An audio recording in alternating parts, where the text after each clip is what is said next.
नमस्कार।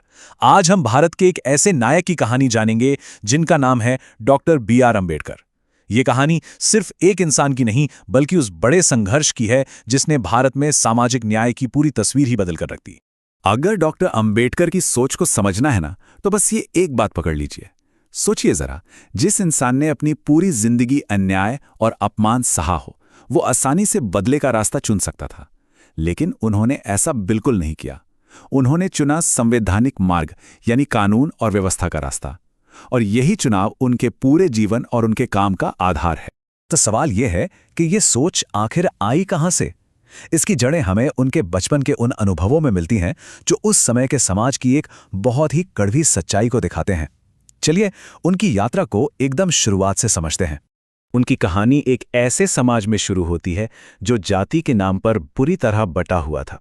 बचपन से ही उन्हें छुआछूत जैसी चीज का दर्दनाक अनुभव हुआ, लेकिन अंबेडकर ने इसे अपनी किस्मत मानकर स्वीकार करने से साफ इनकार कर दिया।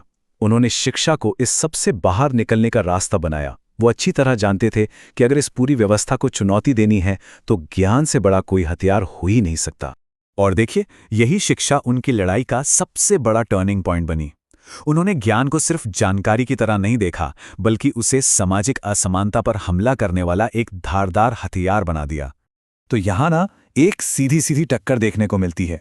एक तरफ थी सदियों पुरानी सामाजिक बेड़ियां जो छुआछूत और भेदभाव पर टिकी थीं, और दूसरी तरफ था शिक्षा और बराबरी का वो नया क्रांतिकारी विचार जो इस पूरी की पूरी व्यवस्था को जड़ से हिलाने की ताकत रखता था। ये असल में विचारों की एक बहुत बड़ी जंग थी। उनकी पूरी जिंदगी का संघर्ष, उनकी पढ़ाई, उनका अनुभव, यह सब कुछ एक जगह आकर मिलता है, और वो है भारत के संविधान का निर्माण। ये वो ऐतिहासिक मौका था जहां वो सिर्फ किसी एक वर्ग के लिए नहीं बल्कि पूरे देश के लिए एक नए बराबर भविष्य की नींव रखने वाले थे। कह सकते हैं कि ये उनकी लड़ाई का सबसे अहम पड़ाव था। तो संविधान के जरिए उन्होंने कैसे भारत की कल्पना की? इसकी नींव 3 बहुत मजबूत स्तंभों पर रखी। पहला, समानता, ताकि कानून की नजर में कोई छोटा बड़ा न हो। दूसरा, न्याय, जो सिर्फ अदालतों तक सीमित न हो बल्कि समाज में, अर्थव्यवस्था में हर जगह मिले। और तीसरा, सबसे जरूरी, बंधुत्व, यानी हम सब भारतीय पहले हैं और हमारे बीच भाईचारा हो। ये सिर्फ किताबी बातें नहीं थीं, ये उनके अपने कड़वे अनुभवों का एक सीधा और मजबूत जवाब था। लेकिन अंबेडकर का मिशन सिर्फ संविधान लिखने पर ही खत्म नहीं होता। उनकी लड़ाई के कई और भी मोर्चे थे जो न्याय की उनकी समझ को और भी ज्यादा वसी बनाते हैं। वो महिला अधिकारों के बहुत बड़े समर्थक थे। उन्होंने समाज के सबसे पिछड़े और वंचित वर्गों को उनके हक दिलाने के लिए लगातार संघर्ष किया, और एक राजनेता के तौर पर भी उन्होंने देश की नीतियों को एक नई दिशा दी।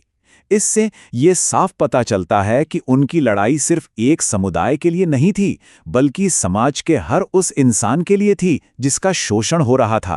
तो आखिर उनके जीवन भर के इस संघर्ष का आज के भारत पर क्या असर हुआ है? उनकी जो विरासत है वो आज भी हमारे बीच जिंदा है, और शायद आज के दौर में पहले से कहीं ज्यादा जरूरी भी है। अपनी जिंदगी के आखिरी पड़ाव पर उन्होंने एक बहुत बड़ा फैसला लिया और बौद्ध धर्म अपना लिया। देखिए, ये महज एक धर्म परिवर्तन नहीं था, ये जाति व्यवस्था पर उनका अंतिम और शायद सबसे शक्तिशाली वैचारिक हमला था। ये एक ऐसे आध्यात्मिक रास्ते की खोज थी जो पूरी तरह से समानता पर आधारित हो। तो डॉक्टर अंबेडकर की विरासत आखिर है क्या? उनकी विरासत उनके वो विचार हैं, वही विचार जो आज भी हमारे लोकतंत्र में समानता और न्याय की नींव का पत्थर हैं। उनका काम सिर्फ इतिहास की किताबों में दर्ज नहीं है, बल्कि वो हमारे आज और हमारे आने वाले कल का एक बहुत ही जरूरी हिस्सा है। और ये सारी बातें हमें एक बहुत ही जरूरी सवाल पर लाकर खड़ा कर देती हैं। डॉक्टर अंबेडकर ने जिस बराबरी और न्याय वाले समाज का सपना देखा था, क्या वो सपना आज पूरी तरह से सच हो पाया है? ये एक ऐसा सवाल है जिसका जवाब हम सबको मिलकर खोजना है। आज बात करते हैं एक बहुत ही पावरफुल आइडिया की, एक ऐसा आइडिया जो इंसाफ यानी जस्टिस की एकदम बुनियाद है, और वो है शिक्षा। तो चलिए एक बहुत ही बेसिक से सवाल से शुरू करते हैं। आखिर शिक्षा मतलब एजुकेशन का असली पर्पस क्या है? क्या ये बस एक अच्छी नौकरी पाने या सोसाइटी में एक स्टेटस हासिल करने का जरिया है? क्या बस इतना ही है?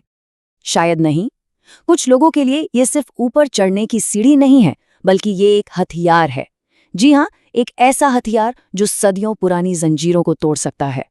तो ये कौन सी जंजीरें हैं जिन्हें शिक्षा तोड़ सकती है? आइए इस सफर के पहले पड़ाव पर चलते हैं और इसे समझते हैं। देखिए, सबसे बड़ी और सबसे खतरनाक जंजीर होती है मन की गुलामी।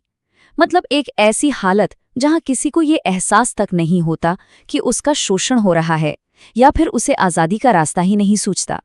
और इसी मानसिक गुलामी को तोड़ने के लिए डॉक्टर B.R. अम्बेडकर ने शिक्षा को सबसे बड़ा हथियार बताया था। उनका ये मानना था कि बस यही वो ताकत है जो दबे कुचले समाज को उनकी मेंटल और सोशल स्लेवरी यानी मानसिक और सामाजिक गुलामी से आज़ाद करा सकती है। सोचिए, अगर दिमागी तौर पर विकास ही नहीं हुआ तो कोई अपने ऊपर हो रहे अन्याय को पहचानेगा कैसे, है ना?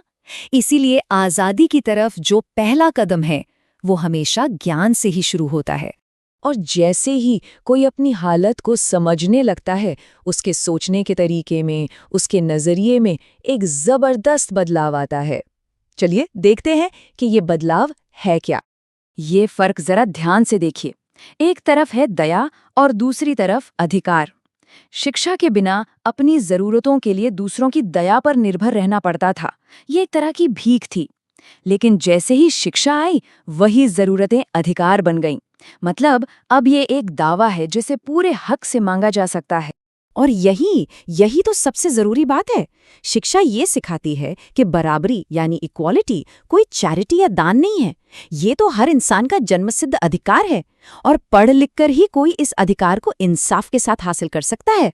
तो जब कोई अपने हक के लिए खड़ा होता है तो सिर्फ बाहर से उसकी सोशल स्टैंडिंग नहीं बदलती, असल बदलाव तो अंदर होता है। आत्मसम्मान और डिग्निटी यानी गरिमा पैदा होती है। देखिए, ज्ञान से सवाल करने की, तर्क करने की ताकत मिलती है। पहले क्या था, किसी की हैसियत उसके जन्म से तय हो जाती थी, लेकिन शिक्षा ने ये पूरा खेल ही बदल दिया। अब किसी को अपनी काबिलियत से अपनी जगह बनाने का मौका मिलता है। ये सीधा सीधा जन्म पर आधारित भेदभाव को एक तार्किक चुनौती है। तो ये पूरा सफर, ये जर्नी कुछ इस तरह आगे बढ़ती है। सबसे पहले बौद्धिक विकास होता है, फिर उससे हिम्मत आती है भेदभाव को चैलेंज करने की। इसके बाद मिलता है आत्मसम्मान और आखिर में जाकर इंसान को अपनी मानवीय गरिमा का एहसास होता है। चलिए अब आते हैं इस कहानी के सबसे अहम पड़ाव पर, एक ऐसा पॉइंट जहां एक इंसान का एम्पावरमेंट एक बड़े और स्थायी यानी परमानेंट सोशल चेंज का रूप ले लेता है। ये बदलाव सामने आता है एक कवच की शक्ल में, एक शील्ड। लेकिन ये कवच आखिर है क्या चीज? ये कवच है भारत का संविधान। जी हाँ, हमारा कॉन्स्टिट्यूशन, एक ऐसी ढाल जो हर तरह के भेदभाव के खिलाफ सुरक्षा देती है और कॉन्स्टिट्यूशनल जस्टिस की नींव रखती है। मतलब एक ऐसा इंसाफ जिसके लिए कानून की नज़र में सब बराबर हैं। और ये समझना बहुत ज़रूरी है कि ये जो कवच है, इसे उसी दिमागी ताकत से बनाया गया था जो डॉक्टर अम्बेडकर को उनकी शिक्षा से मिली थी। सोचिए, उनके ज्ञान के सफ़र ने ही उन्हें वो ताकत दी कि वो सबके लिए इंसाफ का इतना बड़ा ढांचा तैयार कर पाएं। तो अगर इसे समराइज करें तो शिक्षा की भूमिका क्या रही? इसने शोषित समाज को अपनी हालत समझने के काबिल बनाया, फिर उन्हें अपने हक के लिए लड़ने की ताकत दी और आखिर में उन्हें संवैधानिक सुरक्षा दिलवाई। और अब आखिर में एक सवाल जो हम सबको सोचना चाहिए। आज की दुनिया में जहां हमारे सामने नई नई चुनौतियां हैं, शिक्षा इंसाफ की इस लड़ाई को कैसे और आगे ले जा सकती है?